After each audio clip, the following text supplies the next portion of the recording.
రాష్ట్రంలో పుట్టినటువంటి ప్రతి పేద సామాన్య మధ్యతరగతి కుటుంబ సభ్యులందరికీ కూడా మరి ఆరోగ్య భద్రతను కల్పిస్తూ ఏటా ప్రతి ఒక్క కుటుంబానికి 25 లక్షల వరకు కూడా మరి ఆరోగ్యశ్రీ పరిమితిని పెంచుతూ అడుగులు వేస్తూ ఒక సువర్ణ అధ్యాయాన్ని లిఖించబోతున్నటువంటి మన గౌరవ ముఖ్యమంత్రి వర్యులు ఈ రాష్ట్ర చరిత్రలో ఎప్పటికీ కూడా మిగిలిపోతారని చెప్పి ఈ సందర్భంగా తెలియజేసుకుంటున్నాను.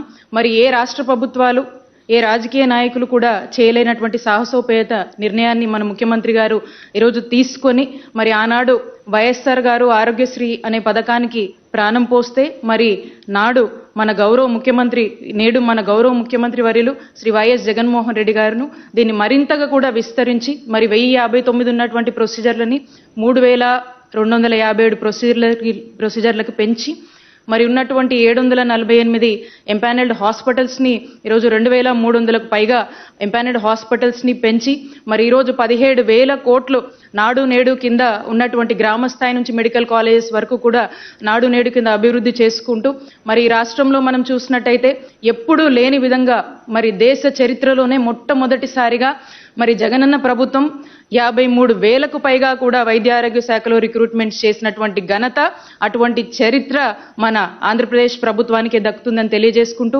మరి ఈరోజు మన రాష్ట్రంలో ఎక్కడ చూసినా కూడా ప్రతి గ్రామంలో కూడా హాస్పిటల్ ఉంది. ప్రతి పార్లమెంట్ పరిధిలో కూడా ఒక గవర్నమెంట్ మెడికల్ కాలేజ్ మనం కడుతున్నాము.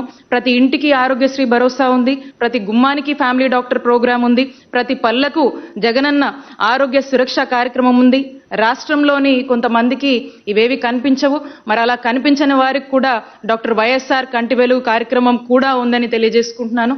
అలాగే ఒక గొప్ప కమిట్మెంట్ తో మన ముఖ్యమంత్రి గారు అడుగులు ముందుకు వేస్తూ మరి ఒక గొప్ప యజ్ఞాన్ని మరి ఈ రోజు తలపెడతా ఉన్నారు. దీనికి మనవంతుగా మనం అందరం కూడా కష్టపడి క్షేత్రస్థాయిలో ఈ యొక్క ఆరోగ్యశ్రీ కార్డ్స్ డిస్ట్రిబ్యూషన్ ని చక్కగా నెరవేరుద్దామని తెలియజేసుకుంటూ ఇప్పటికే జగనన్న ఆరోగ్య సురక్ష కార్యక్రమము ఒక చక్కటి రిజల్ట్స్ ని ఈడ్ చేసి ఈ జగనన్న ఆరోగ్య సురక్ష కార్యక్రమం ప్రజలందరి ఆరోగ్య రక్షగా ఎలా నిలబడింది, ఏ విధంగా ప్రజలు కొనియాడుతున్నారో మనమంతా కూడా చూసాము. అదే విధంగా ఇప్పుడు ముఖ్యమంత్రి గారు అనౌన్స్ చేయబోయేటువంటి మన జగనన్న ఆరోగ్య సురక్ష కార్యక్రమం 2 కూడా జనవరి న్యూ ఇయర్ నుంచి మనం స్టార్ట్ చేయబోతా ఉన్నాం.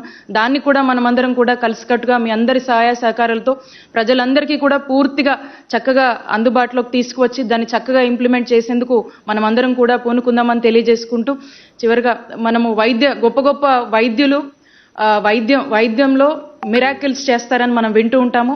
మరి గొప్ప గొప్ప నాయకులు చేయలేనటువంటివి ఈరోజు మన జగనన్న వైద్య ఆరోగ్య రంగంలో మిరాకిల్స్ చేస్తూ వైద్య ఆరోగ్య రంగానికి కావాల్సినటువంటి సపోర్ట్నిచ్చి మరి ఎంతగానో దీనికి ప్రాణం పోస్తూ అడుగులు ముందుకు వేస్తున్నటువంటి ముఖ్యమంత్రి గారి పాలన రాష్ట్ర ప్రజలందరి గుండెల్లో ఎప్పటికీ నిలిచిపోతుందని కోరుకుంటూ మరొకసారి ఈ అవకాశం ఇచ్చినటువంటి